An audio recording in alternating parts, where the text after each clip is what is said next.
everyone, and welcome back. I can't believe week 3 has already just gone by. And well, first and foremost, as you can see from my outfit right now, I am not in warm and sunny Singapore. So I've actually just made it to the UK. I'm in my sister in law's place right now, and it is nice and cold and rainy outside, and we are getting some sun. So I thought this would be the perfect time to record my week 3 check in here and also to share with you how this week has been for me. First and foremost, I would say it has been a challenging week in terms of penning down my thoughts in the morning pages. I never thought I would say this, but logging in 3 full pages was a chore. Sorry to say that, but I could not complete the full 3 pages. I noticed there was some form of distraction in my mind. I always felt that I need to quickly get this done and over with. And then also that nagging thought in my mind that why can't I just leave it as that? Just write 1 page and then come back to it later on. Like, I don't have to finish it right now. But I know there was this whole thing about the morning pages as they wanted you to have this creative flow, or you just writing whatever that comes to mind, even if it's gibberish, even if it's something that you um don't want to talk about or you have nothing to say, just keep writing and fill that 3 pages in. And that is what pushed me on. That was the point that kept me going and saying that, Stephanie, you've only done a page and a half. Keep going. You only have 1.5 pages more to go. Just write whatever that comes to your mind. Even if your mind is saying, I have nothing to write, write that down. I have nothing to write. Write until you have something to write. After that, I then realized by doing or completing the 3 pages, that gave me a sense of accomplishment. So even if the mind was blank, there's nothing important that I thought I could contribute to my morning pages, just getting at it and finishing that last line made me feel, I've done it. And that went on all the way till yesterday, which was the last day of week 3 for me. And I was writing that some 11,500 meters up in the air when I was in the plane on the way to London. And I kept at it. And I had some inspiration to write in the plane because then you're in a different environment that was unique. So I guess that I had more things to write. But yeah, that was kind of like the headspace that I was in over the past week. When I reflect and think about it, I think that is also because I was very busy. I was in the office for 3 out of that 5 days. And when you're in the office, there's just a lot of interaction, a lot of meetings, socializing, discussions, and you're just always switched on, and then boom, boom, boom.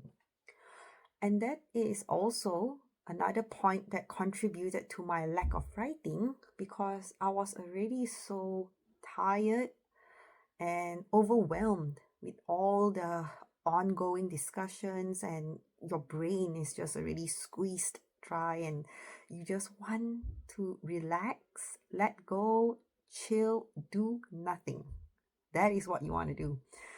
And that part of you just lifting up that pen, going to your morning pages and writing that down, even that was a chore. So I always use this word. Sometimes I get socialed out.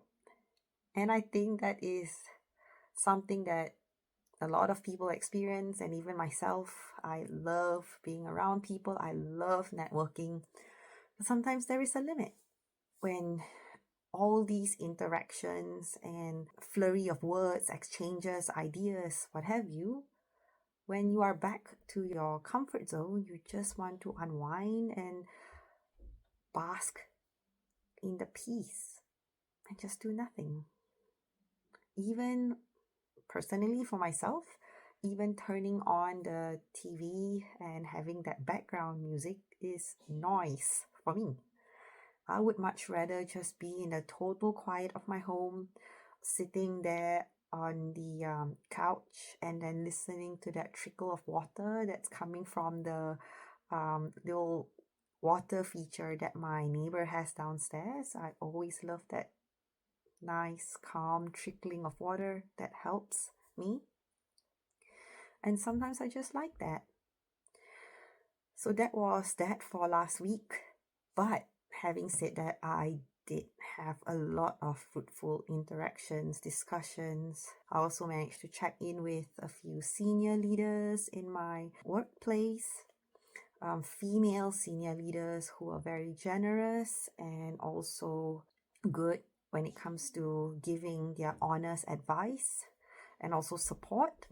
And I really appreciate that because sometimes all of these people who have back to back meetings, for them to just take out a slot of the time of the day for you and hear you out, I think that is a great feat, and that is something that I truly respect. So that was another highlight of the week. And also, I did a few workouts that I'm quite proud of. I did my regular strength training at the gym, so I managed to complete one session with my personal trainer before this whole 3-week non-stop travels. And then also I completed my 6K run. And fun fact, I did not get that panic attack, which was great. When I hit that 5K mark, I was a bit nervous, like, am I gonna get that panic attack again? And then I was like, no, Steph, persevere, push on, let's see what happens. And it did not come. And I was like, celebrating small wins. And I told myself maybe tomorrow I shall take it up to a 7K and see how that goes. I also tried out this new trainer for piloxing. It's like a free morning workout that Singapore offers to all of their citizens, and I think that's fantastic. And I'm always a bit apprehensive when it comes to going for a workout, because sometimes when you've met a good trainer, you want to just stay with that trainer because you know they're good and you're getting the most out of your 1 hour workout with them. But because my favorite trainer now has switched out and been replaced with another trainer, and that's when I'm like, am I gonna get my 1 hour workout done in a nice, accomplished way because, it was a good trainer. But I told myself, like, you never know. You'll never know until you go there and try it out. And think about it. What's the worst thing? If it's not a suitable trainer and you did not like the style, then so be it. Just don't go every Thursday. Try something else. So I made my way to the training area, and then there was a trainer out there already. And at first, again, a little biased, that whole apprehension thing. And when the trainer got up to the stage and started the first gist, there was a few stumbles at the beginning, and I was like, okay, am I going to be wasting my 1 hour here? Should I just excuse myself out from the side and go for my run and get more calories burned? But I was like, no, Steph, give them a chance. Give them a chance. Try it out, complete it, and if it's really, really bad, yeah, just don't go for the same course again. And I am so glad, so glad that I stayed all the way till the end. She was amazing. I think she was maybe, I would say 50, early 50s maybe. But I loved her energy. I loved her posture, how she conducted the whole session, her composure. And when I watched how she did some of the very difficult core moves, I was so impressed. And I think during the warm down, I was even more impressed when she could completely bend herself forward, flexed her body entirely to the ground. And I'm thinking, you know, one day when I'm at that age, I hope or I wish I will also have that kind of fitness level, and that would be amazing. But I need to put effort in today so that I can have that kind of fitness level when I'm 50, for example. So I'm so glad I stayed. I am so grateful that I stayed throughout that 1 hour session, and I am so making my way back there every Thursday when I'm back home. So I think my message here is that that's also a learning for me, right? Giving people a chance, because not everything is perfect or the way that you imagine it to be. Yes, your time is precious for you, but time is also precious for that person on the stage. The person, trainer, has put in so much effort coming all the way there just to train you for that hour and doing it for free. You should also have that kind of respect and give them the time of your day. And again, going back to the point, if it doesn't work out, you don't have to go for the same trainer again. You have an option. So I think this is also some other things that I want to do moving forward. Having more of exercising that pause in my thoughts and my actions and my words. Exercising that pause before I do something. And I'm glad that I exercised the pause in this scenario, because if I hadn't, I would have gone for the run. I wouldn't have discovered a new trainer. I wouldn't have learned something. I wouldn't have got that inspiration that a lady of that age can be so strong. So I encourage all of you. This is something that I am consciously trying to practice. If you ever find yourself in this kind of situation, because in this day and age, everything is a rush, everything becomes a blur.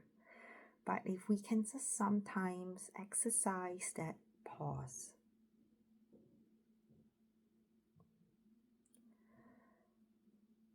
you will feel calmer, you can make a better decision, and you might even reap some benefits out of it in the end of the day.